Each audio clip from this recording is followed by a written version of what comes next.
لا حول ولا قوة إلا بالله العلي العظيم.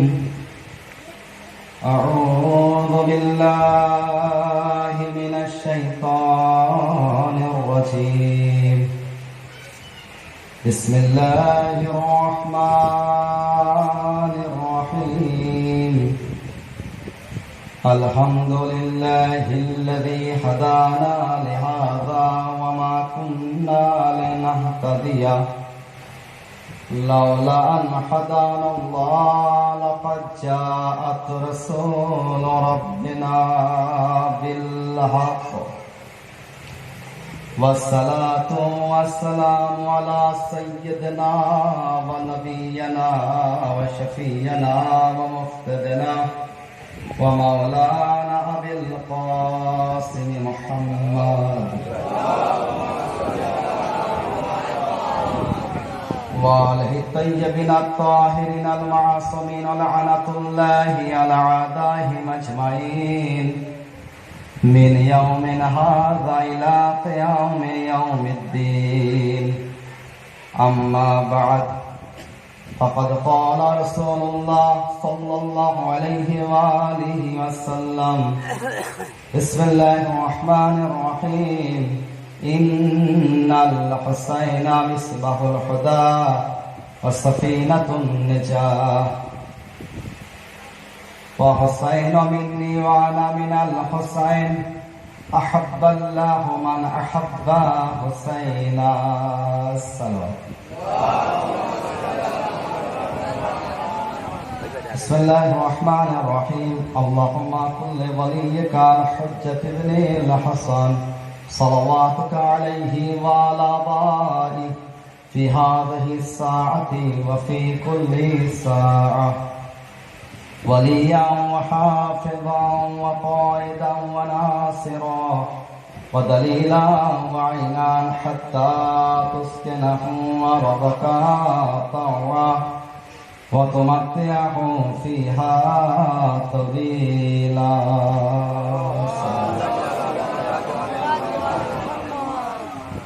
আযিজানে গ্রামী, সমস্ত প্রশংসা ও তারিফ একমাত্র অদৃশ্য শক্তি আল্লাহ তাআলার জন্য, যিনি এই কায়নাতের সৃষ্টিকর্তা, আমাদের সকলের সৃষ্টিকর্তা। যে আল্লাহ তাআলা কোরআনে মাজিদের ভিতরে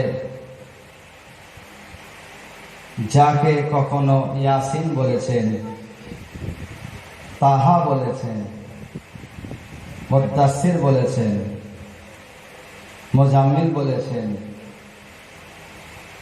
যিনি রাহমাতুল লিল আলামিন অর্থাৎ হযরত মুহাম্মদ মুস্তাফা সাল্লাল্লাহু আলাইহি ওয়া আলিহি ওয়াসাল্লাম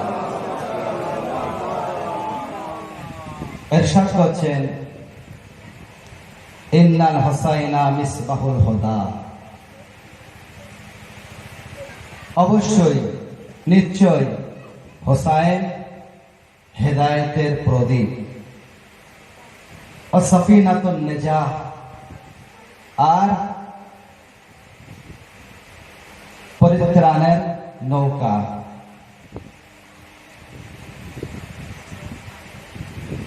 নিজাতের তরী। অন্য জায়গায় ইরশাদ করছেন, হুসাইন মিন্নি ওয়া আনা মিনাল হুসাইন। হুসাইন আমার থেকে আর আমি হুসাইনের থেকে। আহাব্বাল্লাহু মান আহাব্বা হুসাইনা।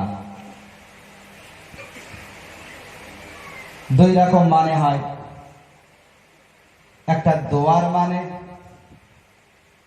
অর্থাৎ দোয়ার মানে হলে এই তর্জমা হবে, আল্লাহ তাআলা তুমি তাকে ভালোবাসো যে হুসাইনকে ভালোবাসে। আর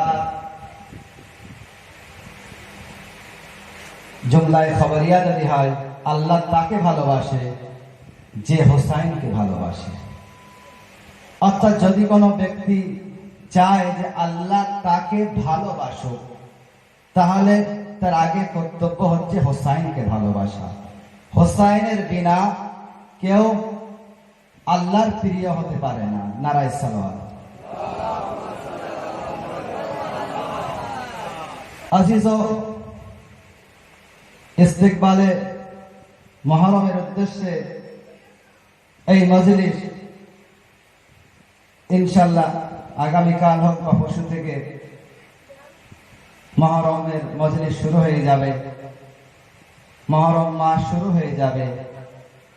এই মুহররম মাসে আমাদের কিছু কিছু জিনিসের দিকে একটু তাওয়াজ্জুহ দেওয়া দরকার, খেয়াল করা দরকার। আজিজো, যেমন যখন আপনারা মজলিসে আসবেন বা যাবেন, বাড়ি থেকে ওযু করে তারপরে মজলিসে যাবেন বা ওযু অবস্থায়, এর অনেক ফজিলত আছে। আল্লাহু আকবার। আর এই যে মজলিস ফারশে আযা যেখানে আপনারা এসেছেন, এ কোনো সাধারণ জায়গা নয়। এই জায়গার কিন্তু অনেক মর্যাদা আছে। উলামায়ে কেরামরা বারবার বলছেন এই বিষয়ে তাওয়াজ্জুহ দিতে, খেয়াল দিতে, যে বাওযু অবস্থায় মজলিসে এসো। কেন? এখানে মহান মহান ব্যক্তিগণ থাকে, আসে আসমান থেকে, আরশ থেকে, জান্নাত থেকে। ফেরেশতারা আমাদের মাঝে আছে, কিন্তু আমরা দেখতে পাই না। কারবালার শহীদরা ফারশে আযায় আসে, নবীরা ফারশে আযায় আসে, মাসুমরা ফারশে আযায় আসে। অর্থাৎ এই জায়গার অনেক মূল্য আছে। সুতরাং এখানে যদি আপনি ওযু করে আসেন, তাহলে আপনি পাক ও পবিত্র থাকবেন এবং পাক ও পবিত্র ব্যক্তিবর্গের পাশে যখন বসবেন, এর অনেক মর্যাদা আছে আর এর অনেক সওয়াব আছে। যত সময় মজলিসে থাকবেন, এর অধিক সওয়াব আছে। নারায়ে সালাওয়াত। আর এই মুহররমে আইয়ামে আযায় নিজেদের পোশাক, কালো পোশাক হওয়া দরকার। এবারে আমরা একটা জিনিস দেখি যে কালো পোশাকের মধ্যে আজকাল বিভিন্ন রকম ডিজাইন চলে আসছে। এটা কিন্তু আল্লাহর পছন্দ নয়। আল্লাহর পছন্দ, হাদিসে রিওয়ায়েতে বর্ণনা হয়েছে, সাদা সিধা কাপড়, কোনো ডিজাইন নাই, কোনো নকশা নাই, প্লেন কাপড়। অনেক সময় দেখা যায় যে এই কালো জামার রং উড়ে গিয়েছে, রং উঠে গিয়েছে। আমরা কি করি? আমাদের মধ্যে অনেকে দোকান থেকে রং কিনে নিয়ে এসে সেই কাপড়কে রং করে তারপর সেই কাপড় পরিধান করি। কিন্তু আল্লাহর কাছে ওই রঙটা কাপড়ের বেশি মূল্য আছে, ওতে খুলুস থাকবে। আর ওই কাপড় আল্লাহ ও আমার ইমামগণ পছন্দ করেন। সুতরাং এই জিনিসের দিকে খেয়াল দেওয়ার দরকার আছে। এমন নাই যে শুধু কালো পোশাক ফ্যাশন হয়ে যায়, এমন নাই। আজকাল হয়ে যাচ্ছে বিভিন্ন রকম ডিজাইন, বিভিন্ন রকম লেখা, সেই শোকের চিহ্ন পাওয়া যাচ্ছে না। তো শোকের চিহ্ন পাওয়া যায় যেন এমন লেবাস, এমন পোশাক হওয়া দরকার। নারায়ে সালাওয়াত। তারপরে বলছে উলামা কারাম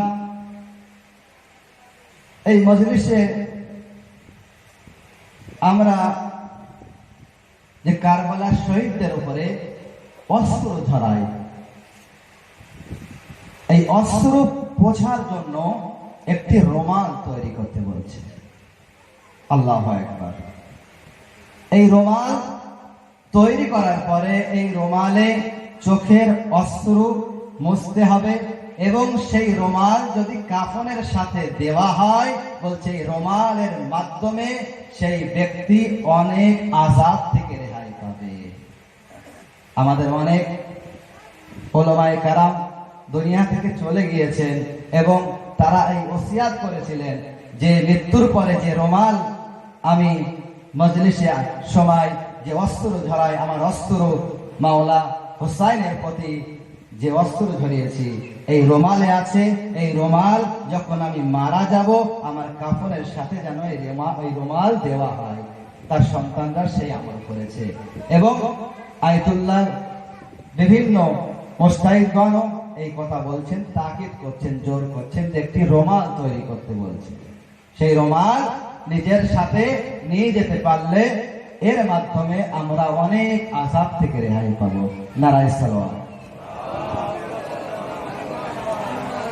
তারপরে বলছে যাই আমি আজাই, যেখানে যেখানে মজলিস হোক না কেন, নিজেদের ইমাম বাড়ি হোক বা কারোর বাড়িতে হোক বা যে কোনো জায়গায় হোক না কেন, ফার্সে আজা যেখানে পিছনে হবে, বলছে সেখানে কোনো না কোনো কাজ করে সওয়াবের দারায়ন অর্জন করতে বলছে। দুই দুনিয়ার সওয়াব চাই। ফার্সে আজা থেকে একটি নোংরা আবর্জনা তুলেও যদি ফেলতে হয় বাইরে, সেটাও করো। কমস কম কোনো না কোনো কাজে শরীক হয়ে যান। শরীক হলে এর অধিক সওয়াব আছে। আমরা আল্লাহর কাছে, ইমামদের কাছে প্রিয় হতে পারবো। নারায়ে সালাওয়াত। তারপর বলছে এই যে আইয়ামে আযা, নিজেদের খাওয়ার প্রতি একটু খেয়াল দিতে হবে। খাবার দিকে যেন কোনো খেয়াল না থাকে, আমাদের কোনো ইন্টারেস্ট না থাকে। কম খেতে বলছে, এমন খাদ্য খেতে বলছে যার দিকে যেন কোনো ইন্টারেস্ট না আসে। সাদা সিধা নিরামিষ। আগে আমাদের পূর্বপুরুষরা আতেলা খেত, এখন উঠে গিয়েছে প্রায়, কোনো কোনো জায়গায় পাওয়া যায় এখনো, কেউ কেউ আমল করে। জিনিসটা হয়তো রেওয়ায়েতে বা হাদিসে আসেনি, হাদিসে এটাই এসেছে যে কারোর বাড়িতে যখন মাইয়াত হয়, কারোর সন্তান, যুবক সন্তান মারা গেলে তার বুড়ি মা, বুড়ো পিতা কেমন ভাবে শোক মানায়। একজনের বাবা মারা গেলে সেই সন্তান কেমন ভাবে শোক মানায়। তো নিজের বাড়িতে মাইয়াত হলে যেমন ভাবে শোক মানানো হয়, বলছে ঠিক অনুরূপ ভাবে মাওলা হোসাইনের শোক মানাতে হবে। কারণ বাবা মারা গেলে তার খাবার প্রতি খেয়াল থাকে না, তার আনন্দ উৎসব হাসি ঠাট্টা এই সমস্ত দিকে তার খেয়াল যায় না, তার শুধু সেই বাবার চিন্তা মাথায় থাকে। তো এই আইয়ামে আজায় আমাদের মাথায় শুধু কারবালা থাকা দরকার, কারবালার মুসিবত থাকা দরকার। কেমন ভাবে মাওলা হোসাইন তার সঙ্গী সাথী সহ শহীদ হয়েছেন, এই দৃশ্যকে নিজের স্মরণে বারবার রেখে কখন মাওলানা সাহেব, কখন জাকিররা মজলিস পড়বে, মোসাইব পড়বে, সেই মোসাইব শোনার পর অস্ত্র ধরাবেন না। আপনি নিজে নিজে মোসাইব সকলের মুখস্থ আছে, এখন আর কারো মুখস্থ করানোর দরকার নেই। আমাদের বাচ্চাদের পর্যন্ত কারবালার মোসাইব মুখস্থ। তো সেই মোসাইবকে স্মরণ করুন, যেখানে বসে থাকুন সেখানে স্মরণ করে কারবালার শহীদদের উপরে অস্ত্র ধরাতে হবে। আর যেখানে বেশি ভিড় থাকবে সেই সমস্ত জায়গা থেকে পলেশ করবেন। একা থাকবেন, কারবালার কথা স্মরণ করবেন, আপনি এর অধিক সওয়াব মৃত্যুর পরে আখিরাতে পেয়ে যাবেন। নারায়ে সালাওয়াত। তারপরে বলছে আরেকটি দিকে খেয়াল দিতে বলছে, এই মাসে বলছে আউয়ালে ওয়াক্তে নামাজ পড়তে হবে। নামাজ তো সবসময় আছে, আউয়ালে ওয়াক্তে পড়া অনেক উত্তম। তো এই মাসে বিশেষ করে আরো তাকিদ করছে, নামাজের সময় হবে, সাথে সাথে নামাজ পড়তে যেতে হবে। এমন না হয় যে আমরা বিভিন্ন কাজে ব্যস্ত থাকি, আর যারা যে সমস্ত ব্যক্তিরা এই যে নামাজের সময় মজলিস বা এই সমস্ত প্রোগ্রাম রাখে, তারা কিন্তু দায়ী হবে আউয়ালে ওয়াক্তে মানুষকে নামাজ পড়তে বাধা দেওয়ার কারণে। আজকে তো প্রশ্ন করা হয়েছে, নামাজের সময় আর আযানের সময় যদি এক জায়গায় হয় তাহলে কোন দিকে গুরুত্ব দিতে হবে? তো উলামায়ে কারাম এটাই জবাব দিচ্ছেন যে নামাজ, আউয়াল নামাজ, প্রথমে নামাজ। কেন? বলছে নামাজের একটি নির্দিষ্ট সময় আছে, কিন্তু আযাদারের নির্দিষ্ট সময় নেই। সারা দিনে যে কোনো সময় আপনি আযাদারি করতে পারেন, সারা রাতে যে কোনো সময় আপনি আযাদারি করতে পারেন। তো যারা মেন দায়িত্ব থাকে তাদের কর্তব্য নামাজের টাইমে মজলিস না রাখা, নামাজের টাইমে প্রোগ্রাম না রাখা। তো এই সমস্ত দিকে আমাদের খেয়াল রাখতে হবে। নামাজের টাইম হবে, আমরা সব কিছু ছেড়ে আমরা মসজিদে যাব, আমরা নামাজের পার্টিতে গিয়ে নামাজ পড়ব। তো যদি এমন করতে পারি আমরা হোসাইনের প্রিয় হতে পারবো, আর হোসাইনের প্রিয় হতে পারলে আল্লাহর প্রিয় হয়ে যাব। নারায়ে সালাওয়াত। তারপরে বলছে যে এই মাসে হাসি ঠাট্টা ইয়ারকি এই সমস্ত জিনিস থেকে দূরে থাকতে হবে। আমরা মজলিসে আসি, যত সময় মজলিসে থাকছি ঠিক আছে, কোনো অসুবিধা নেই। যখন মজলিস থেকে বার হয়ে যাচ্ছে বাস হাসি মান্যকারী হতে পারবো না, নামে মান্যকারী হব। তো হাসি ঠাট্টা ইয়ারকি এই সমস্ত জিনিস থেকে আমাদেরকে পরেজ করতে হবে, দূরে থাকতে হবে। আর কি বলছে? নারীদের ক্ষেত্রে বলছে অবশ্যই হেজাব অর্থাৎ পর্দার দিকে খেয়াল দিতে হবে। পর্দা অবস্থায় বাড়ি থেকে বার হতে হবে, সবসময় আছে। কিন্তু এই যে আইয়ামে আযাই বলছে কোন মজলিসে কোন অনুষ্ঠানে বেপর্দা অবস্থায় যেন কেউ না যায়। যদি কেউ যায় তাহলে কালকে হাসরের ময়দানে সে ফাতেমা জাহরার সামনে কি মুখ দেখাবে, জনাবে যায়েনাবের সামনে সে কি মুখ দেখাবে। তো তাদেরকে যদি আমরা ভালোবাসি তাহলে আমরা তাদের আদর্শকে আমরা মেনে চলবো, আমরা পর্দা করে বাড়ি থেকে বাড়াবো, বিভিন্ন প্রোগ্রামে যাব। নারায়ে সালাওয়াত। তারপরে কি? এই আইয়ামে আযাই আমাদের নিয়ত পরিষ্কার হওয়া দরকার, খুলুস। নিয়ত যদি পরিষ্কার না হয় তাহলে কিন্তু সব বেকার। আমরা যদি মাতম করি এই উদ্দেশ্যে যে আমাদের আঞ্জুমান বেশ ভালো মাতম করেছে, প্রশংসা করবে মানুষ, তাহলে সব বেকার, সব বেকার। আয়াতুল্লাহ মারাশি একদা উড়োজাহাজে বসেছিলেন, 3 ঘন্টা হয়ে গেল উড়োজাহাজ উঠছে না। যখন বিরক্ত হলেন তিনি কাউকে ডেকে জিজ্ঞাসা করলেন যে ভাই 3 ঘন্টা হয়ে গিয়েছে, আমরা বসে আছি, এখনো জাহাজ ওড়ার কোনো নাম নেই, কি ব্যাপার, কি হয়েছে? সেই ব্যক্তি বলতে লাগলো, আগা জাহাজের ভিতরে একটি ছোট ইঁদুর ঢুকেছে, যে কারণে জাহাজকে উড়ানো যাচ্ছে না। যত সময় না ইঁদুরকে না ধরা হবে, এই জাহাজ থেকে না বার করা হবে, তত সময় জাহাজ উড়বে না। আয়াতুল্লাহ মারাশি বলতে লাগলো, আচ্ছা এই ছোট ইঁদুর আর এত বড় জাহাজ, ছোট ইঁদুর কি করে নেবে? তখন সেই ব্যক্তি বলতে লাগলো যে আগা ইঁদুর ছোট হতে পারে, কিন্তু যদি কোনো সিস্টেমের মধ্যে ঢুকে যায়, কোনো তার কেটে যায়, তাহলে এই উড়োজাহাজের যখন তখন বিপদ হতে পারে। আয়াতুল্লাহ মারাশি সাথে সাথে বলছে, আমার জেহেনে, আমার মাথায় তখন আসলো যে রিয়াকারীর কথা। রিয়াকারী অর্থাৎ লোক দেখানো কাজ। তো বড় বড় আমল যদি হয়ে থাকে, যদি রিয়াকারী হয়ে থাকে, লোক দেখানো আমল হয়ে থাকে, বড় আমল, বড় নামাজ, বড় আযাদারি সব বিফলে যাবে। আল্লাহু আকবার। আমরা যদি এই নিয়তে করি যে কেউ প্রশংসা করবে, যে আমাদের আঞ্জুমানের নাম হবে, তাহলে কিন্তু সওয়াব তো দূরের কথা, বরং গুনাহে পরিণত হবে। তো নিয়ত খুলুস হওয়া দরকার। আয়াতুল্লাহ দাস্তাগান সিরাজি নিজের এক পুস্তকে লিখছে, বয়ান করছেন যে সিরাজ এক জায়গার নাম, সেখানে বলছে রাত্রে তাহাজ্জুদের নামাজ পড়তে আসলো একজন ব্যক্তি। যখন তাহাজ্জুদের নামাজ পড়তে আসলো, রাত্রে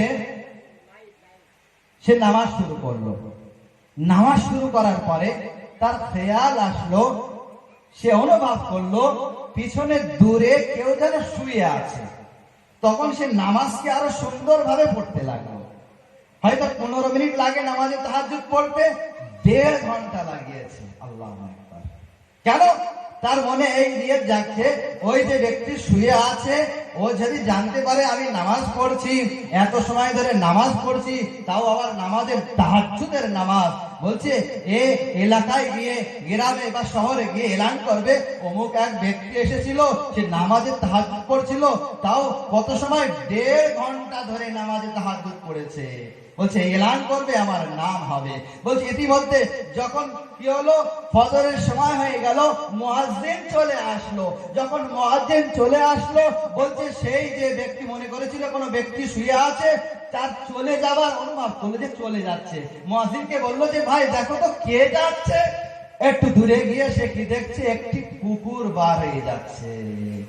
তখন সেই ব্যক্তি বলতে লাগলো আল্লাহু আকবার, আমি নামাজ পড়লাম কার জন্য, কাকে দেখানোর জন্য? একজন কুকুরকে নামাজ দেখানোর জন্য পড়লাম, সব বৃথা হয়ে গিয়েছে আমার। নারায়ে সালাত।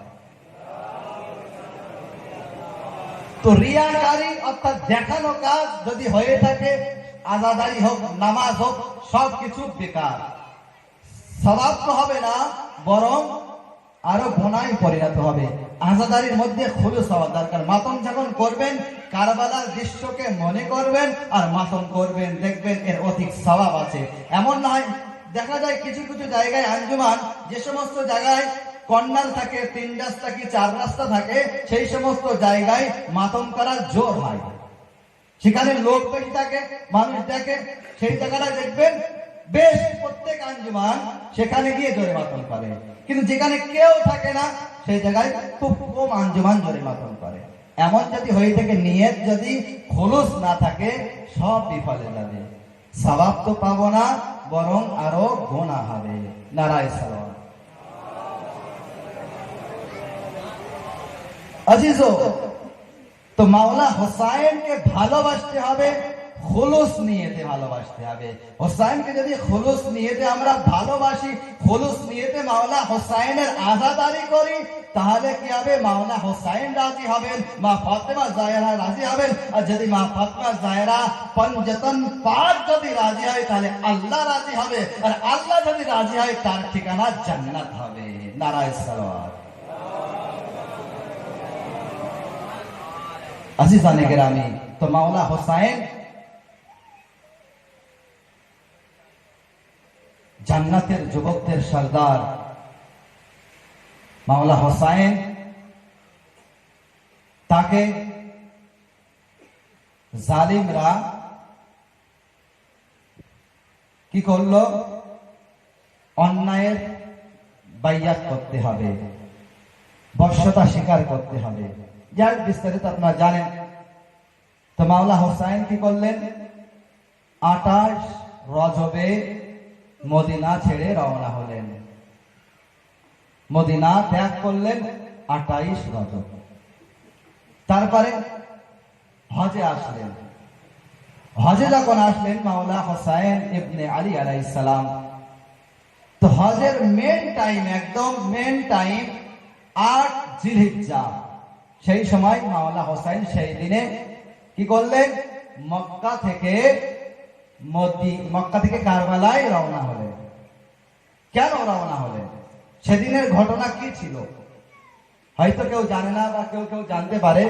একটু সেই দিনের ঘটনার বিষয়ে বলতে চাই যে মাওলা হোসাইন ইবনে আলী আলাইহিস সালাম মক্কায় ছিলেন।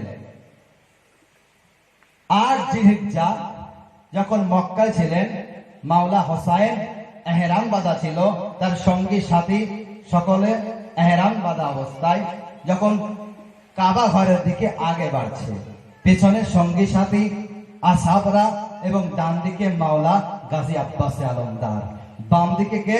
শফিয়ে পয়গম্বর আলী আকবর আলাইহিস সালাম আগে বাড়ছে। যখন আগে বাড়তে বাড়তে একদম কাবার নিকটে যখন পৌঁছলেন, একবার কি করলেন? মাওলা হোসাইন ইবনে আলী আলাইহিস সালাম গাজী আব্বাসের দিকে দেখলেন। যখন গাজী আব্বাসের দিকে দেখলেন, গাজী আব্বাস মাওলা হোসাইনের চোখের ভাষা পড়ে নিলেন। যখন চোখের ভাষা পড়ে নিলেন, কি বুঝতে পারলেন? সাথে সাথে নিজের সঙ্গী সাথীদের বলতে লাগলেন যে তোমরা এবারে এহরামের পোশাক খুলে ফেলো। আল্লাহু আকবার। চোখের ইশারা দেখে গাজী আব্বাস মাওলা হোসাইনের চোখের ইশারা দেখে বুঝতে পারলেন। আজিজো, যে ইমামের চোখের ভাষা বুঝতে পারে তাকে আব্বাস বলে। আল্লাহু আকবার।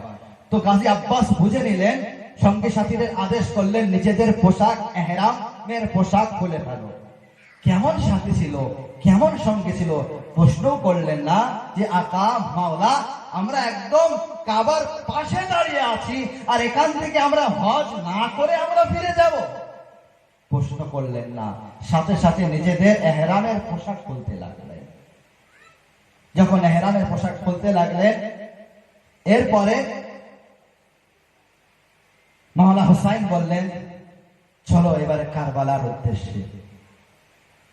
গাজী আব্বাসকে বললেন, আব্বাস, যদি আমরা এইভাবে চলে যাই, হজ না করে উমরা করে যদি আমরা চলে যাই, তাহলে মানুষ কিন্তু জানতে পারবে না আমাদের বিষয়ে। হয়তো ভাববে যে হোসাইন ভয়ে এখান থেকে পালিয়েছে, বা আমাদের উদ্দেশ্যকে জানতে পারবে না, বা আমরা কে আছি হাজিরাও জানতে পারবে না। হয়তো এদেরকে জানানো দরকার যে আমি কে আছি, হোসাইন কে আছে, তুমি এদেরকে বলো। আসিসানে কেরামে শুনবেন, বলছেন গাজী আব্বাস, মাওলা হোসাইন বললেন, আব্বাস যাও খুতবা দাও। মেম্বার বসতে লাগলো, মেম্বার তো সেখানে নেই। মাওলা হোসাইন বললেন, আব্বাস যাও কাবা ঘরের উপরে ওঠো, ওখানে গিয়ে খুতবা দাও। আল্লাহু আকবার। এরপরে বলছে গাজী আব্বাস কি করলেন, সেই কাবা ঘরের উপরে উঠলেন। ওঠার পরে সেখানে গাজী আব্বাস কাবা ঘরের উপরে, কাবা ঘরের উপরে কিন্তু যে কোনো কারণ ওঠার সাহস নেই, কারোর হিম্মত হয় না যে কাবা ঘরের উপরে ওঠে। যদি বা কেউ উঠে থাকে তাহলে সে অসম্মান হয়েছে। এই কাবার ঘরের ছাদের উপরে ওঠার ইতিহাস আছে। তিনজন ব্যক্তি, বিশেষ তিনজন ব্যক্তি এই কাবা ঘরের উপরে, ছাদের উপরে উঠেছে, রিওয়ায়েতে পাওয়া যায়। আজিজো, এক হচ্ছে মাওলা আলী ইবনে আবি তালিব আলাইহিস সালাম। মাওলা আলী ইবনে আবি তালিব আলাইহিস সালাম কখন, যখন আল্লাহর নবী যখন বললেন, আলী ওঠো আমার কাঁধের উপরে, এই কাবার থেকে যে মূর্তি আছে এই মূর্তিগুলো ভাঙতে হবে। আসিদানে কেরামি, মাওলা আলীকে নিজের কাঁধে নিয়েছিলেন কে? আল্লাহর নবী। এখানে একটি বিষয়, সেই দিনে কিন্তু অনেক বড় বড় সাহাবী ছিল, কাউকে বলেনি যে আমার কাঁধে ওঠো এবং কাবার থেকে মূর্তি ভাঙো। এর কারণ ছিল, কেন? যখন অন্য কোন ব্যক্তিকে যদি কাবার মূর্তি ভাঙার জন্য আল্লাহর নবী নিজের কাঁধে নিতেন, তো কাবার যে মূর্তি ছিল তারা হয়তো বলতো কি, আরে এতদিন তো আমার সিজদা করেছো, আমার পুজো করেছো, আর আজকে আমাকে ভাঙতে এসেছো। নারায়ে সালোয়াত। মাওলা আলীর বিষয়ে অন্য ফেরকার বড় বড় উলামাগণরা কি লিখছে মাওলা আলীর নাম? কারামাল্লাহু ওয়াজহু, কারামাল্লাহু ওয়াজহু, অর্থাৎ আলীর চেহারার উপরে আল্লাহর বিশেষ কারাম আছে। কেন? এই চেহারা কোনোদিন কোন মূর্তির সামনে, কোন ভূতের সামনে কখনো ঝুঁকেনি। তো সেই কারণে যাতে যে সেই কাবার মূর্তিও না বলতে পারে যে আমার সামনে এতদিন ঝুঁকেছিলে, আমার পুজো করেছিলে, আজকে আমাকে ভাঙতে এসেছো, তো মাওলা আলীকে নিলেন। মাওলা আলী কোথায় উঠলেন?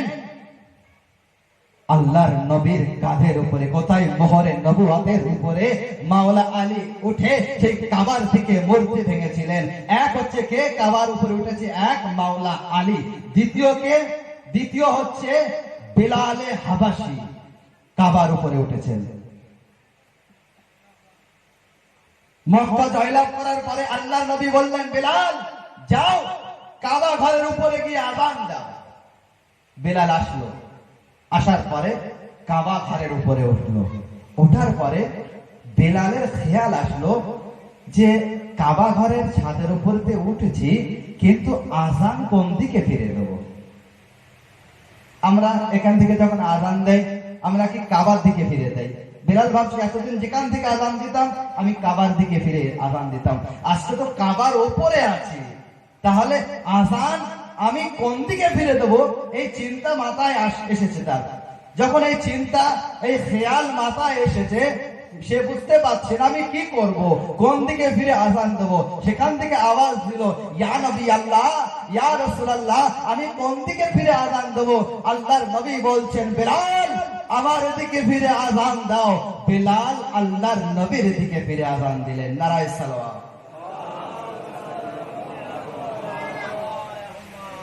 তো এক হচ্ছে মাওলা আলী ইবনে আবি তালিব আলাইহিস সালাম, দুই হলো কে? বেলালে হাবাশী, আর তৃতীয় হচ্ছে গাজী আব্বাস আলমদার।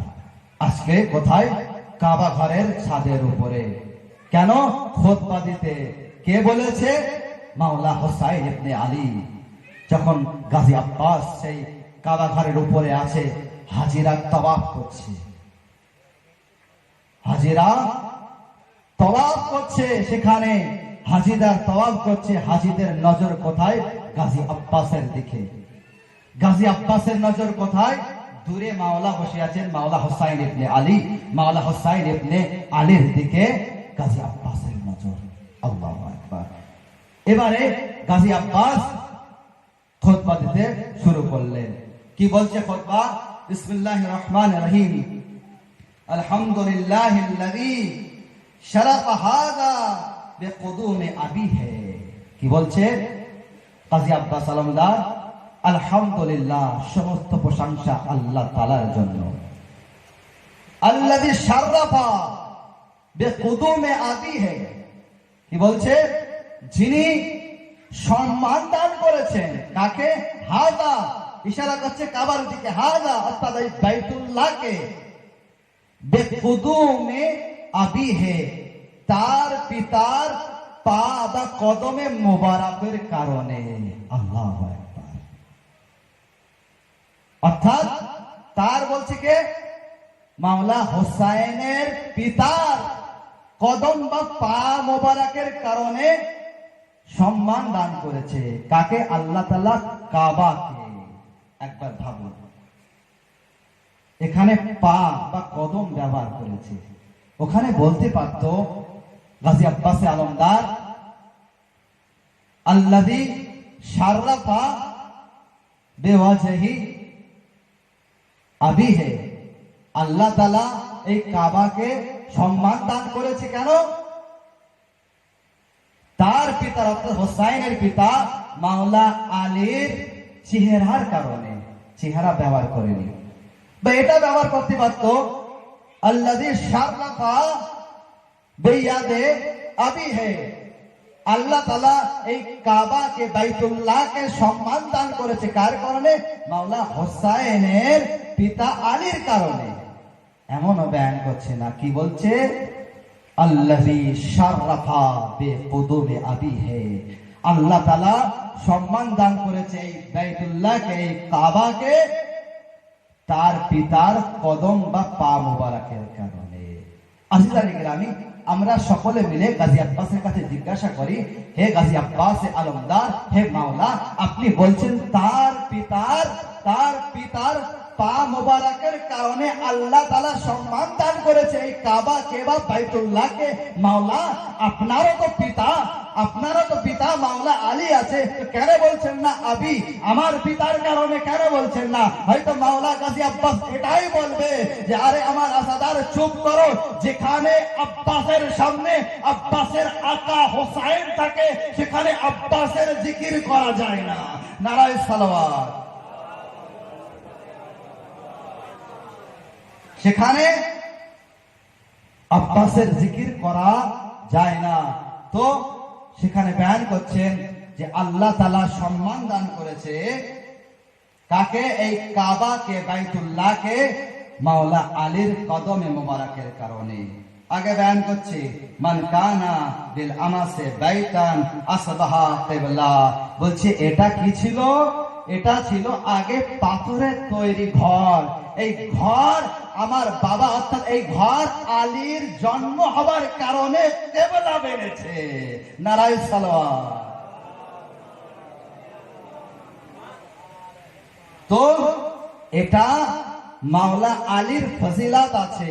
আমার পিতা হুসাইনের পিতা মাওলা আলীর ফজিলত, সেই কারণে বয়ান করছেন এখানে কি এই ঘর সম্মানিত হয়েছে মাওলা আলী 13 রজবে ওই ঘরের ভিতরে জন্মগ্রহণ করেছে বলে, সেই কারণে ওই ঘরের এত সম্মান। সেই কারণে সেই দিন থেকে কাবা কিবলায় পরিণত হলো। আরেকবার দরুদ মুহাম্মদ ওয়া আলি মুহাম্মাদের উপরে। আজিজো, তারপর গান করছে আইয়াতুহাল কাফারাতুল আল ফাজারা। কি বলছে গাজী আব্বাস? হে কাফিরগণ, হে ফাজিরগণ। আল্লাহু আকবার। কাদেরকে কাফির বলছে, কাদেরকে ফাজির বলছে গাজী আব্বাস? আরে যারা ইহরাম বেঁধে কাবা শরীফের বাইতুল্লাহর যারা তাওয়াফ করছে, লব্বেক আল্লাহুম্মা লব্বেক লা শারীকা লা লব্বেক বলছে, আর কাবা শরীফের তাওয়াফ করছে, কিয়াম করছে, রুকু করছে, আলিজানে কেরামি, এর পরেও কেন এমন বলছে যে হে কাফিরগণ, হে ফাজিরগণ? কেন বলছে গাজী আব্বাস? কেননা এই কারণে বলছে তোমরা কি ইহরাম বাঁধা অবস্থায় এই কাবা ঘরের সামনে দাঁড়াতে পারো, কাবা ঘরের তাওয়াফ করতে পারো, তোমরা কাবা শরীফের তাওয়াফ করতে পারো, তোমরা এখানে রুকু, কিয়াম, সিজদা, তাশাহুদ করতে পারো, কিন্তু তোমাদের মধ্যে যদি মাওলা হুসাইন না থাকে, তোমাদের এই হজ বিফল হয়ে যাবে, এই হজের কোনো মূল্য থাকবে না। তো এটা বোঝা গেল যে যে হজ থেকে মাওলা হোসাইন পার হয়ে যায় সে হজ কবুল হয় না, আর এই দিনের থেকে যদি মাওলা আলীর বেলায়েত পার হয়ে যায় তাহলে দিন পরিপূর্ণ হয় না। নারায়ে সালাওয়াত। দিনের থেকে যদি মাওলা আলীর বেলায়েত পার হয়ে যায় দিন পরিপূর্ণ হয় না। কে বলছে? আল্লাহ তাআলা কোরআনে মজিদের ভিতরে ইরশাদ করছে, বিসমিল্লাহির রহমানির রহিম, আল ইয়াউমা আকমালতু লাকুম দীনাকুম ওয়া আতমামতু আলাইকুম নি'মাতি ওয়া রাদিতু লাকুমুল ইসলাম দীনা। আল ইয়াম অর্থাৎ গদিরে কমে সেই ঘটনা আপনাদের মাথায় আছে। সেই দিনে কি বলেছিলেন? আল ইয়াম, আজকের দিন, আকমালতু লাকুম দীনাকুম, আজকের দিনে আমি এই দিনকে আমি পরিপূর্ণ করলাম। আতমামতু আলাইকুম নি'মাতি, আর নি'মাতকে পরিপূর্ণ করলাম। কার মাধ্যমে? কি হয়েছিল সেদিনে? মাওলা আলীর বেলায়েতের এলান হয়েছিল। ওয়া রাদিতু লাকুমুল ইসলাম দীনা, আর আজকের দিনে আমি এই দিনের উপরে রাজি হয়ে গিয়েছি। কি বলছে? আল্লাহ তাআলা বলছে, রব্বুল ইজ্জত বলছে। কখন? যখন মাওলা আলীর বেলায়েতের এলান হয়েছে। তো মাওলা আলীর বেলায়েতের এলানের পরে কি হয়? এই দিন পরিপূর্ণ হয়, এই নি'মাত পরিপূর্ণ হয়। মাওলা আলীর বেলায়েত যদি না থাকে তাহলে দিন পরিপূর্ণ হতে পারে না। এবারে যে ব্যক্তি মাওলা আলীর বেলায়েতকে না মানবে তাহলে সে কখনো জান্নাতি হতে পারবে না। নারায়ে সালাওয়াত। তো মাওলা আলীর বেলায়েতকে মানতে হবে। আজিজানে কেরামি, ওই দিনে যে হয়েছিল, কি ঘটনা ঘটেছিল ওই দিনে? যে যখন কোরআনে মজিদের আয়াত অবতীর্ণ হলো, বিসমিল্লাহির রহমানির রহিম, ইয়া আইয়ুহার রাসূল বাল্লিগ মা উনজিলা ইলাইকা মির রাব্বিক ওয়া ইন লাম তাফআল ফামা বাল্লাগতা রিসালাতা ওয়াল্লাহু ইয়াসিমুকা মিনান নাস। হে আমার রাসূল, হে আমার রাসূল, সেই কথাকে পৌঁছে দাও যে তোমার রব, তোমার প্রতিপালক তোমার উপরে নাযিল করেছে, অবতীর্ণ করেছে। আর যদি তুমি ওই কথাকে না পৌঁছে দাও, না এলান করে দাও, তাহলে ধরে নেওয়া হবে তুমি রিসালাতের কোনো কাজই করোনি। আল্লাহু আকবার। এখানে কিন্তু নবীর পদের কথা বলছে। রিসালাত একটি পদ, পদের ধমকি দেওয়া হচ্ছে। যদি তুমি ওই কথাকে না পৌঁছে দাও তাহলে ধরে নেওয়া হবে তুমি রিসালাতের কোনো কাজই করোনি। আল্লাহু আকবার। যে আল্লাহ যে নবীকে কখনো হাবিব বলেছেন, বন্ধু বলেছেন, কখনো ইয়াসিন বলেছেন, কখনো মুজাম্মিল বলেছেন, কখনো রাহমাতুল লিল আলামিন বলেছেন, কত কষ্ট করেছেন নবী। আরে কাফিরদের কাছে পাথর খেয়েছে, কত অত্যাচার হয়েছে সেই নবীর উপরে।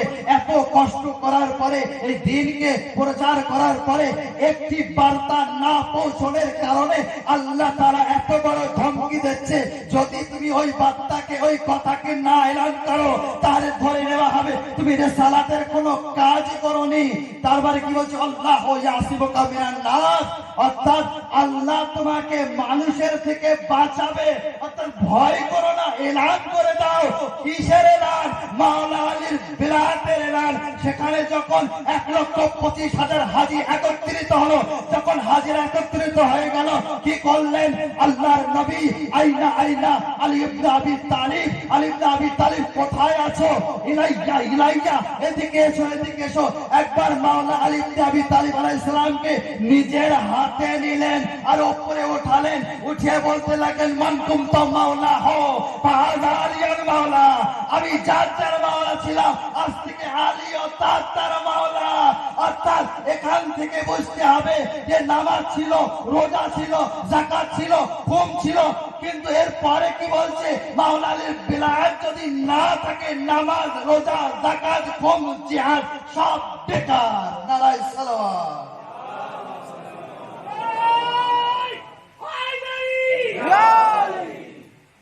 তো বিলায়াতকে মানতে হবে, মাওলা আলীর বিলায়াত। হজের থেকে বেটা চলে গেলে সেই হজ হয় না। মাওলা হোসাইন হজকে পরিত্যাগ করেছেন। কেন পরিত্যাগ করেছেন? সেখানে মাওলা গাজী আব্বাস বয়ান করছে, শোনো হে কাফিরগণ, হে ফাজিরগণ। কাফির বলছে কাদের? যারা ইহরাম করে আছে, যারা তাওয়াফ করছে, যারা রুকু করছে, যারা সিজদা করছে। কেন? এই কারণে তারা তাওয়াফ তো করছে, তারা ইহরাম তো বেঁধে আছে, কিন্তু তাদের ভিতরে মাওলা হুসাইনের মহব্বত নেই, ভালোবাসা নেই। আগে বয়ান করেছি, যদি আল্লাহ কাউকে ভালোবাসুক এটা চাই, তাহলে আগে হোসাইনকে ভালোবাসতে হবে। যদি আমি চাই আমাকে আল্লাহ ভালোবাসুক, তাহলে আমার কর্তব্যে হোসাইনকে ভালোবাসতে হবে। তো হোসাইনের ভালোবাসা বিনা আল্লাহ ভালোবাসতে পারে না। তো যে হজে হোসাইনের ভালোবাসা নেই, সে হজ কিভাবে কবুল হতে পারে? নারায়ে সালাওয়াত।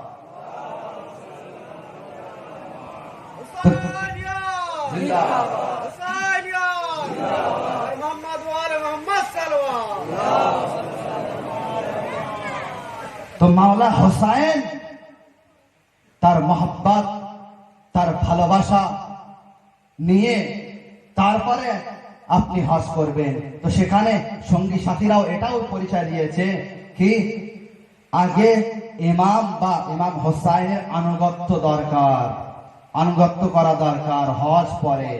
ইমাম হোসাইনের আনুগত্য করাকেই তো হজ বলে। তো হোসাইন আজকে বিপদে। তো সেদিন হাজিরা ছিল, হাজিদের মাঝে কি ছিল? তাদের এহরামের পোশাকের ভিতরে অস্ত্র ছিল। সেই কারণেই তো গাজী আব্বাস বলছেন কি, হে কাফিরগণ, হে ফাজিরগণ। তো আজিজো, তো মাওলা হোসাইন ইবনে আলী আলাইহিস সালাম হজকে এই কারণেই পরিত্যাগ করেছিলেন, এবং সেখানে যাতে খুন খারাপি না হোক, মক্কা শরীফে যাতে রক্ত না ঝরে। এবং সেই মক্কা শরীফে কেন গিয়েছিলেন মাওলা? এটা প্রশ্ন জাগতে পারে, মাওলা হজে কেন গিয়েছিলেন? যদি হজ না করার ছিল, তাহলে হজে কেন গিয়েছিলেন? এটাই উদ্দেশ্য ছিল যে মাওলা কি জন্য যাচ্ছে, এই খবরটি যাতে চারিদিকে ছড়ায়, যাতে কেউ পরে অমান্য করতে না পারে যে আমরা জানতাম না। তাহলে যদি জানতাম, তাহলে মাওলা হোসাইনের সাহায্য করতাম। এই যে বাহানা পরে কেউ না করতে পারে, সেই কারণে মাওলা হোসাইন এমন এমন রাস্তা দিয়ে গিয়েছিলেন যে রাস্তা দিয়ে সাধারণত কাফেলা যেত না। মেন রাস্তা দিয়ে কিন্তু মাওলা হোসাইন কারবালায় যায়নি, ভেতরের রাস্তা দিয়ে গিয়েছিলেন এবং জায়গায় জায়গায় তাকরির করেছিলেন, বক্তব্য দিয়েছিলেন, যাতে মানুষ জানে যে হোসাইন কে আছে, হোসাইন কি জন্য কারবালায় যাচ্ছে। তো সেই সমস্ত ব্যক্তিরা যখন অপেক্ষায় ছিল যে হোসাইন তো গিয়েছে, অনেকদিন হয়ে গিয়েছে, এখনো আসছে না কেন, তো সেই সমস্ত ব্যক্তিরা পরে জানতে পেরেছিল যে হোসাইনকে এজিদ নামক নিষ্ঠুর জালিম কারবালার ময়দানে শহীদ করেছে। তো মাওলা হোসাইন ইবনে আলী আলাইহিস সালামকে চিনতে হবে, বুঝতে হবে। আর গাজী আব্বাস বলছে তার কথার এমন ধার ছিল যে এই মক্কার ছাদের উপরে দাঁড়িয়ে, কাবার ছাদের উপরে দাঁড়িয়ে এমন ভাবে খুতবা দিয়েছিলেন, অনেক বড় খুতবা আছে, সেই খুতবায় এমন ভাবে খুতবা দিয়েছিলেন যে হাজিরা অবাক হয়ে গিয়েছিল। এবং মাওলা হোসাইন যে কে ছিল এটা তারা ভালোভাবে বুঝে গিয়েছিল। গাজী আব্বাসও কিন্তু কে ছিল? গাজী আব্বাস অনেক বড় বাহাদুর ছিল। গাজী আব্বাসের বিষয়ে পাওয়া যায় যে গাজী আব্বাস যখন মাওলা আলী ইবনে আবি তালিব আলাইহিস সালাম আকিলকে বললেন, আকিল, এমন এক খানদান থেকে মেয়ে দেখো যে তার থেকে যেন এমন বাহাদুর বাচ্চা জন্ম নেয়, সে যেন আমার বেটা হোসাইনের সাথী হয়, হোসাইনের সাহায্যকারী হয়। আসিস মাওলা আলীকে কি বলি আমরা? মুশকিল কোশা। মাওলা আলী মুশকিল কোশা। যখনই কেউ মুশকিলে পড়েছে মাওলা আলীর কাছে মুশকিল পেশ করেছে, মাওলা আলী তার মুশকিলকে সমাধান করেছে। কিন্তু মাওলা আলী আলাইহিস সালাম বলছে কি, রিওয়ায়েতে পাওয়া যায় আল্লাহর কাছ থেকে এই গাজী আব্বাসকে চেয়ে নিয়েছিলেন, আমাকে আব্বাসের মতো বেটা দান করো। আল্লাহু আকবার। তো গাজী আব্বাস তাহলে কত বড় বাহাদুর হবে। তো গাজী আব্বাস দেখতে শুনতে একদম কার মতো ছিল? মাওলা আলী আলাইহিস সালামের মতো ছিল। আল আব্বাস বলে একটি পুস্তকে আছে, বলছে গাজী আব্বাসের বাহাদুরের বিষয় পাওয়া যায় এবং গাজী আব্বাসের অফার দিকেও পাওয়া যায়। অফার বিষয়ে গাজী আব্বাস অফাদার ছিল। কেমন অফাদার ছিল?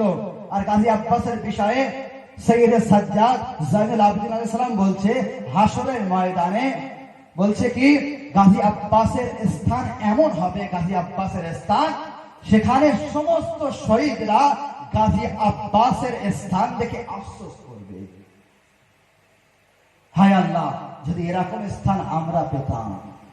আফসোস করবে। কে বলছে? সৈয়দ সাজ্জাদ, আমার চাচার স্থান এমন হবে সমস্ত শহীদরা আফসোস করবে যে যদি এমন স্থান আমাদের হতো। তো গাজী আব্বাসের অফাদারের বিষয় পাওয়া যায়, হয়তো এমন হবে যে গাজী আব্বাস এমন অফাদার ছিলেন যে ইউসুফ নবী হয়তো আফসোস করবে যে আল্লাহ তাআলা আমাকে 11টি ভাই না দিয়ে যদি আব্বাসের মতো একটি ভাই দিতে, সেটাই যথেষ্ট ছিল। আল্লাহু আকবার। গাজী আব্বাসের বাহাদুরের বিষয় পাওয়া যায়, লিখছে রিওয়ায়াতের ভিতরে, যখন জঙ্গে সিফফিনে একজন ব্যক্তি এসে গাজী মাওলা আলী আলাইহিস সালামের কাছে এসে বলছে, মাওলা, আমি দেখেছি যে যুদ্ধের ময়দানে একজন ব্যক্তি লড়ছে, আপনার হুবহু আপনার মতো লড়ছে, হুবহু আপনার মতো দেখতে, আর সবাই তো মনে করছে আলী আলী আলী লড়ছে। এবং মাবিয়ার যে ফৌজের ভিতরে চারিদিকে কি আছে, আওয়াজ আসছে আলী আলী আলী। কেমন ছিল সেই ব্যক্তি? বলছে এমন, মুখে যেমন মাওলা আলী আপনি যেমন মুখে বেঁধে কাপড় বেঁধে যুদ্ধ করতে যেতেন, সেই ব্যক্তিও মুখে কাপড় বেঁধে আছে, আপনার পাগড়ি আছে, আপনার তলোয়ার আছে, আপনার সওয়ারি আছে, তার হুবহু একদম আপনি মনে হচ্ছে। কিন্তু আপনি তো এখানে আছেন, তো ওখানে কে আছে যে 80,000 ফৌজদের সাথে, সৈন্যদের সাথে একাই লড়ছে এবং সেই ফৌজদের মধ্যে, লস্করদের মধ্যে শুধু আলী আলী হচ্ছে। তখন মাওলা আলী আলাইহিস সালাম বললেন, যাও ওই লড়াইকারীকে গিয়ে বলো যে আলী ডাকছে। একবার সেই ব্যক্তি গেল, যাওয়ার পরে আবার দিল যে আপনাকে আলী ডাকছে। ব্যাস, সওয়ারি থেকে নিচে নামলেন, তলোয়ারকে নিচে নামালেন, এমন ভাবে তলোয়ার নামালেন যে তলোয়ার থেকে রক্ত গড়িয়ে গড়িয়ে পড়ছিল। যখন সেই যুদ্ধের মাঝখান থেকে যখন গাজী আব্বাস চলে আসছে, তখন মাওলা আলীর কাছাকাছি যখন এসে গেল কে? গাজী আব্বাসে আলমদার। তো গাজী আব্বাসের চেহারা অনেক পরিষ্কার ছিল, চোখ লাল ছিল, একটু বড় বড় ছিল, দেখতে অনেক সুন্দর ছিল এবং চুল একটু বড় ছিল, সামনে চুল পড়েছিল। মাওলা আলী আলাইহিস সালাম সাহাবীদের নিজের কাছে জমা করলেন এবং ওই দিকে ইশারা করে বলতে লাগলেন, হাযা কামরু বানি হাশিম, এটা বানি হাশিমের চাঁদ আছে। নারায়ে সালাওয়াত। হায়দারি ইয়া নারে হায়দারি ইয়া মুহাম্মদ ওয়া আলে মুহাম্মদ সাল্লাল্লাহু। এটা বানি হাশিমের চাঁদ আছে। এত সুন্দর দেখতে ছিল। গাজী আব্বাস আলমদার এমন বাহাদুর ছিলেন যে গাজী আব্বাস আলমদার যেমন মাওলা আলী লড়াই করতেন, তেমনই মাওলা গাজী আব্বাস লড়াই করতেন। এত শক্তিশালী ছিলেন তিনি। বলছে রেওয়ায়েতে পাওয়া যায়, কোন রেওয়ায়েত আছে 9 বছর, কোন রেওয়ায়েত আছে 11 বছর, কোন রেওয়ায়েতে আছে 13 বছর। যখন বয়স হলো তো মাওলা আলী নিজের সমস্ত হোনার টেকনিক ফান মাওলা গাজী আব্বাসকে শিখিয়েছিলেন। একবার উম্মুল বানিনকে বলতে লাগলেন যে আজকে আমি আব্বাসের শিক্ষা দেখতে চাই যে কেমন শিক্ষা অর্জন করেছে, যদি তোমার অনুমতি হয়। তখন উম্মুল বানিন বলতে লাগলো যে আমার আব্বাসের প্রতি আমার ভরসা আছে, আমার দুধের প্রতি আমার ভরসা আছে এবং আপনার রক্তর প্রতিও ভরসা আছে। জানি সে অনেক বড় বাহাদুর। কেমন শিক্ষা নিয়েছিলেন জানেন সেই সময়? বলছে গাজী আব্বাস তলোয়ার এমন ভাবে ঘোরাতেন, সেই সময় এমন শিক্ষা অর্জন করেছিলেন। বলছি চারিদিক থেকে যদি তীর আসতে লাগে আর গাজী আব্বাস যদি স্পিরিটে যদি সেই তলোয়ার ঘোরাতো তো সেই তীর চারিদিক থেকে আসা তীর টুকরো টুকরো হয়ে পড়তো। কত স্পিরিট ছিল, কত বাহাদুর ছিল। বলছি যখন এমন শিক্ষা অর্জন হলো তখন মাওলা আলী একবার পরীক্ষা নিতে চাইলো যে অমুক এক বাগিচা আছে, সেখানে গাজী আব্বাসকে পাঠাতে চাই। গাজী আব্বাস আসলেন, ডাকলেন, ডাকার পরে বললেন গাজী আব্বাস সামনে। গাজী আব্বাস চলে আসলো, আসার পরে মাথা নিচু আছে, বাবার সামনে কখনো মাথা উঁচু করে কথা বলতেন না। এবং যখন হুকুম করলেন হাঁটু নিচে মাটিতে দিয়ে বসলেন। তারপরে বলছে অমুক জায়গায় যে বাগ আছে, বাগিচা আছে, আজকে তোমাকে দায়িত্ব দিচ্ছি, ওই বাগিচার দেখভাল তুমি করবে, এই বাগিচার দেখাশোনা তুমি করবে। আল্লাহু আকবার। এবারে বলছে ওই বাগিচায় যেন কোনো ব্যক্তি যেন ওই বাগিচার ভিতরে না ঢুকতে পারে। তোমার কত শক্তি দেখবো, সবাইকে আটকাবে, কেউ যেন না যেতে পারে। গাজী আব্বাস যখন বাবার কাছ থেকে অনুমতি পেল এমন তলোয়ার হাতে নেওয়ার, মনে অনেক শান্তি পেল। বাগিচার দিকে গেল, আস্তে আস্তে ধীরে ধীরে থেমে থেমে যেতে লাগলো। যখন গাজী আব্বাস বাগিচার সামনে গেল তো সামনে যাওয়ার পরে সেখানে কোনো জিন্নাত পরির হিম্মত হলো না জিন্নাতদেরও এই বাগিচার উপর দিয়ে যাওয়ার। কেন? আজকে শেরে খোদার শের দাঁড়িয়ে আছে। আল্লাহু আকবার। শেরে খোদার শের দাঁড়িয়ে আছে। তারপরে কি বলছে? হাওয়া আস্তে আস্তে ধীরে ধীরে চলছে, পাখিরাও সেখান দিয়ে যাচ্ছে না। কেন? গাজী আব্বাসের হাতে তলোয়ার আছে। আর বলছে গাজী আব্বাস যে আজকে আমার বাবা অনুমতি দিয়েছে এই বাগিচা রক্ষা করার, সুতরাং গাজী আব্বাস পাহারা দিচ্ছে। যখন রাতের 1 প্রহর অতিক্রম হলো, 2 প্রহর অতিক্রম হতে চলেছে, কি দেখছে? এক ঘোড়সওয়ার চলে আসে। যখন ঘোড়সওয়ার চলে আসতে দেখলো গাজী আব্বাস খেয়াল দিল যে কেউ আসছে। সেই ঘোড়সওয়ার চলে আসার পরে, কাছাকাছি আসার পরে বলছি এমন গাছকে এমন ভাবে ধাক্কা দিল, মনে হলো যেন কোনো শোলাকে ধাক্কা দেয় যেমন ভাবে, এমন ভাবে ধাক্কা দিয়েছে বড় এক ধাক্কা গাছকে। এত শক্তি। তো ভাবলো যে আসছে সেও কিন্তু কোনো ছোট ব্যক্তি নয়, তারও কিন্তু অনেক শক্তি আছে। যখন কাছাকাছি আসলো তখন গাজী আব্বাস বলতে লাগলো আজকে আমি এর ভেতরে কাউকে ঢুকতে দেয়নি আর আজকে দেবও না। তখন সেই ব্যক্তি বলতে লাগলো যে আমি ঢুকবো। ইতিমধ্যে যখন কথাবার্তা বাড়লো তো সেই ঘোড়সওয়ার তলোয়ার বার করলো। তলোয়ার বার করে যখন বার করে সামনে নামলো সওয়ারি থেকে, তো গাজী আব্বাস তলোয়ার বার করলো। ব্যাস দুইজনের মধ্যে শুরু হয়ে গেল। একজন তলোয়ার দিয়ে মারছে আর একজন তলোয়ার দিয়ে থামাচ্ছে, একজন মারছে আর একজন থামাচ্ছে। বিভিন্ন কোয়ালিটি, বিভিন্ন ভাবে ফানে সেই দুজনের লড়াই করছে। ইতিমধ্যে দেখা গিয়েছে যে বাগিচার পাশে একজনাদের ঘর ছিল। সেই ঘরে যে ব্যক্তি ছিল সেই ব্যক্তি বললো নিজের স্ত্রীকে, যাও গিয়ে অমুক ঘরে গিয়ে তুমি বা অমুক জায়গা গিয়ে, বাগিচার পাশে ঘর ছিল, তুমি রুটি বানিয়ে নিয়ে এসো, আমি রুটি খাবো। এর পরে সেই স্ত্রী গেল, যাওয়ার পরে সেখানে এই দৃশ্য দেখতে পেল। এই দৃশ্য দেখার পরে সে একবার দেখতে লাগলো সুন্দরভাবে যে একজন মারছে একজন থামাচ্ছে, একজন মারছে একজন থামাচ্ছে। এমন ভাবে বারবার সে দেখছে কিভাবে মারছে আর কিভাবে ঠেকাচ্ছে। দ্বিতীয় ব্যক্তি সে ভালোভাবে নিজের মাথায় গেঁথে নিল। তার খুব ভালো লাগছিল। ইতিমধ্যে খেয়াল আসলো তার যে আমার স্বামী তো রুটি বানিয়ে নিয়ে আসতে বলেছিল, অনেক দেরি হয়ে গিয়েছে, যাই আমার স্বামীর কাছে। বলছে তার স্বামী আগে বলে দিয়েছিল, যদি তুমি দেরি করো তাহলে তোমার গর্দান নেবো, তোমার খাইরিয়াত নয়, তোমাকে আমি ছাড়বো না। তো যখন স্বামীর সামনে গেল, স্বামী রাগে ছিল, অনেক রাগী ছিল। সাথে সাথে কি করলো, স্বামী তলোয়ার বার করলো এবং স্ত্রীকে মারার জন্য প্রস্তুত হয়ে গেল। আরবের রওয়াজ ছিল যে প্রত্যেক বাড়িতে তলোয়ার থাকতো। দেওয়ালের পাশে কি ছিল, দেওয়ালে আর এক দেওয়ালে কি ছিল, তলোয়ার ছিল। স্ত্রী কি করলো, সাথে সাথে সেই তলোয়ার নিল এবং স্বামী মারছে, স্ত্রী থামাচ্ছে। স্বামী মারছে, স্ত্রী কি ঠেকাচ্ছে। বারবার তার স্বামী আক্রমণ করছে আর তার স্ত্রী বারবার সে ঠেকিয়ে দিচ্ছে। এখন যখন বারবার ঠেকিয়ে দিচ্ছে, সে থামাচ্ছে তার স্ত্রী, তার স্বামী আশ্চর্য হলো যে আমার স্ত্রী তো কোনোদিন তলোয়ার হাতে তুলেনি। আমি তো জানি যতটুকু যে আমার স্ত্রী কোনোদিন লড়াই করেনি, কোনোদিন তলোয়ারের ফান বা তলোয়ারের শিক্ষা জানে না। আজকে কি হয়েছে যে আমি একে মারতে পারছি না? তখন জিজ্ঞাসা করতে লাগলো যে কি হয়েছে বলো, তুমি এমন ভাবে যে শিক্ষা তুমি কোথা থেকে পেয়েছো যে আমি একবারও তোমার উপরে আঘাত করতে পারছি না? আমার প্রত্যেকটি হামলা, প্রত্যেকটি আঘাত তুমি তলোয়ার দিয়ে থামিয়ে দিচ্ছ। তখন স্ত্রী বলতে লাগলো যে বাগিচায় আমি দুইজনের লড়াই দেখেছি, অসাধারণ দুজন লড়ছে, একজন মারছে আর একজন ঠেকাচ্ছে, আর একজন মারছে আর একজন ঠেকাচ্ছে। আমি ওই লড়াই থেকে শিখে নিয়েছি যে কেমন ভাবে লড়াই করতে হয়, কেমন ভাবে তলোয়ারের মারকে থামাতে হয়।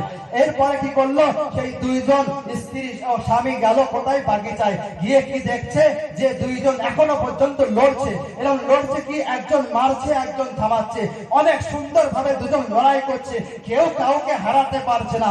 ইতিমধ্যে কি করলো যে এমন এক সময় আসলো যে একজন ব্যক্তির তলোয়ার আস্তে আস্তে নিচু হয়ে যাচ্ছে। এরপরে যখন নিচু হয়ে গিয়েছে কার তলোয়ার, গাজী আব্বাসের তলোয়ার নিচু হয়ে গিয়েছে, তখন সেই ব্যক্তি বলতে লাগলো যে তোমার মধ্যে শক্তি, অনেক শক্তি আছে, আজকে বুঝতে পেরেছি অনেক শক্তি আছে। এরপরে যখন সেই ব্যক্তি চলে গেল ঘোড়সওয়ার, গাজী আব্বাস সেই বাগিচায় বসে কাঁদছে। ঠিক আমার বাবা আজকে প্রথমবার এমন একটি দায়িত্ব দিয়েছে আর আমি সেই দায়িত্ব পূরণ করতে পারলাম না। বাবার সামনে গিয়ে আমি কি মুখ দেখাবো? কাঁদছে। এই খবর যখন উম্মুল বানিন যখন শুনতে পেল, গাজী আব্বাসকে ডাকতে পাঠালো। গাজী আব্বাস যখন বাড়িতে আসলো তখন বলছে যে তুমি কাঁদছো কেন?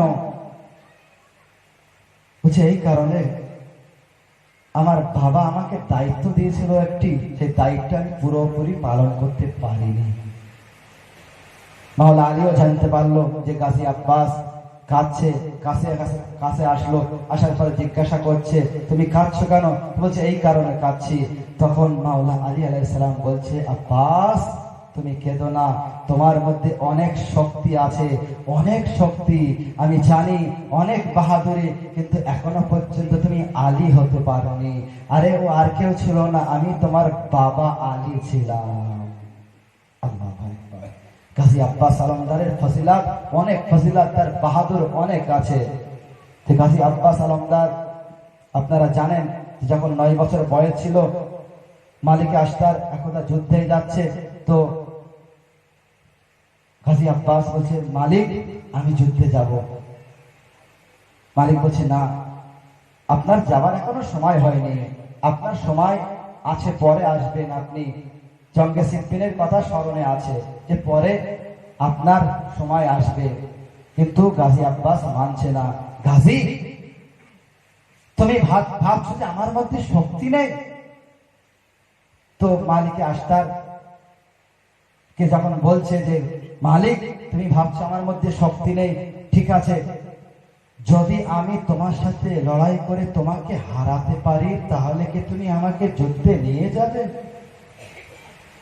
তখন মালিক বলছে আব্বাস আমি জানি তোমার অনেক শক্তি আছে, তোমার শক্তির তুলনা হয় না, কিন্তু আব্বাস মাওলা আলীর যখন হুকুম হবে তখনই আপনি যেতে পারবেন, এখনো সময় আসেনি। আচ্ছা, তার মুসলিম কারবালা গাজী আব্বাস অনেক বড় বাহাদুর, আর গাজী আব্বাসকে বাবুল হাওয়ায়েস বলা হয়। জানেন আপনারা কেন বাবুল হাওয়ায়েসের বলার এই উপাধি পাওয়ার কারণ আছে পেছনে। গাজী আব্বাস বাবুল হাওয়ায়েস অর্থাৎ কি, ইচ্ছা পূরণ করার দরজা, মান্নত পূরণ করার দরজা, দোয়া পূরণ করার দরজা। সেই কারণেই গাজী আব্বাসের কাছে যখনই মাওলা গাজী আব্বাসের কাছে যখনই সাকিনা রাস্তা, বিবি জাইনাবের রাস্তা দেওয়া হয়, তার দোয়া পূরণ হয়। গাজী আব্বাস বাবুল হাওয়ায়েস, দোয়া পূরণ করার দরজা। গাজী আব্বাসের কাছে যেন কোনো ছোটখাটো জিনিস চাইবেন না, বড় জিনিস চাইবেন। বাবুল হাওয়ায়েস কেন বলা হয় জানেন? যখন গাজী আব্বাসে আলমদার কারবালার ময়দানে ঘোড়ার উপরে ছিলেন, যখন একজন জালিম আঘাত করলো, গাজী আব্বাসের এক হাত কেটে পড়ে গেল, আবার এক হাতে আঘাত করলো, আর এক হাতও কেটে পড়ে গেল। গাজী আব্বাসের দুই হাত কেটে গিয়েছিল, দাঁতে নিল কি মশকে সাকিনা। মশকে সাকিনা যখন দাঁতে ছিল, আপনারা জানেন আমরা সবাই যখন দোয়া করি আল্লাহর কাছে দুই হাত উঁচু করে বিভিন্ন দোয়া করি। গাজী আব্বাস সেই দিনে দোয়া করেছিলেন, সেই দোয়া পূরণ হয়নি বললে আল্লাহ তাকে বাবুল হাওয়ায়েস বানিয়েছে। কি দোয়া জানেন? যখন গাজী আব্বাসের মুখে মশকে সাকিনা ছিল, গাজী আব্বাস নিজের অন্তরে দোয়া করতে লাগলো, আমার আল্লাহ, আমার প্রতিপালক, আরে যে কোনো প্রকারে আমি যেন এই পানিকে সাকিনার কাছে যেন পৌঁছাতে পারি। বলছে সেই দিনে যখন দোয়া করলো গাজী আব্বাস আলমদার, বলছে গাজী আব্বাস আলমদার দোয়া যখন করলো, আল্লাহ তাআলা তার দোয়াকে সেই সময় পূরণ করেনি। হঠাৎ হুরমুল্লাহ তীর আসলো, সেই তীর কোথায় লাগলো? মশকে সাকিনা ভেদ করে গাজী আব্বাসের বুকে লাগলো। গাজী আব্বাসের আশা চূর্ণ বিচূর্ণ হয়ে গেল।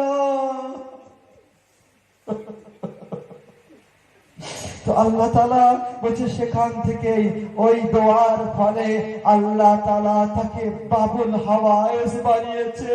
হে আব্বাস, তোমার দোয়া আমি দুনিয়ায় কবুল করতে পারিনি, কারবালায় কবুল করতে পারিনি। হে আব্বাস, যখন কোন মা, কোন বাপ, কোন বাচ্চা তোমার কাছে দোয়া চাইবে, তোমার রাস্তা দেবে, তোমার দরজায় আসবে আব্বাস, তার দোয়াকে আমি ফিরবো না, তোমাকে আমি বাবুল হাওয়ায়েস বানালাম। আচ্ছা, তারা মুসলিমে কারবালা শুনবেন বোঝায়। বলছে গাজী আব্বাস আলমদার যখন গাজী আব্বাসের ঘোড়ার উপরে আর নিজেকে সামলাতে পারছে না, এক চোখে তীর, এক চোখে রক্ত, দুই হাত। আমার যুগের ইমাম বলছে, আমার সালাম ওই ব্যক্তির উপরে যে ঘোড়ার উপর থেকে যখন পড়েছিল তার দুই হাত ছিল না। আচ্ছা, যারা মুসলিমে কারবালা যখন কোন ব্যক্তি উপর থেকে নিচে পড়ে, চাই ছোট বাচ্চা হোক না কেন, তার হাত আগে মাটিতে যায়। কিন্তু হায়রে আমার মাওলা আব্বাসের কাছে যখন ঘোড়ার উপর থেকে মাওলা মাটিতে আসলো, মাওলার হাত ছিল না, মাওলার চেহারা মাটিতে পড়েছিল।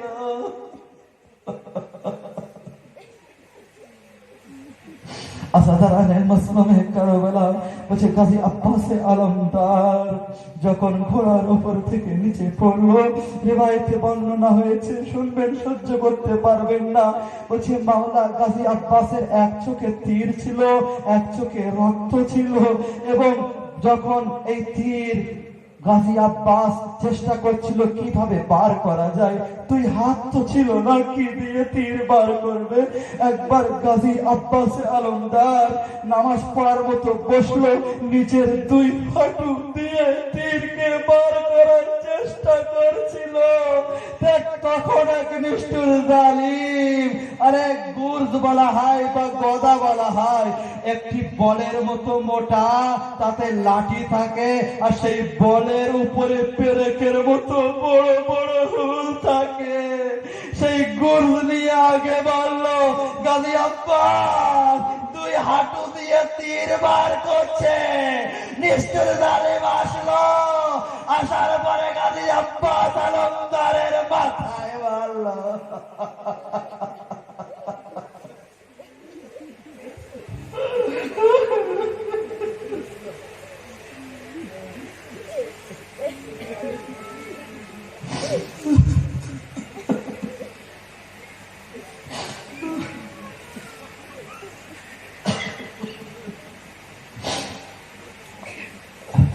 إنا لله وإنا إليه راجعون بذنبك زي تسليما لأمره على لعنة الله القوم الظالمين।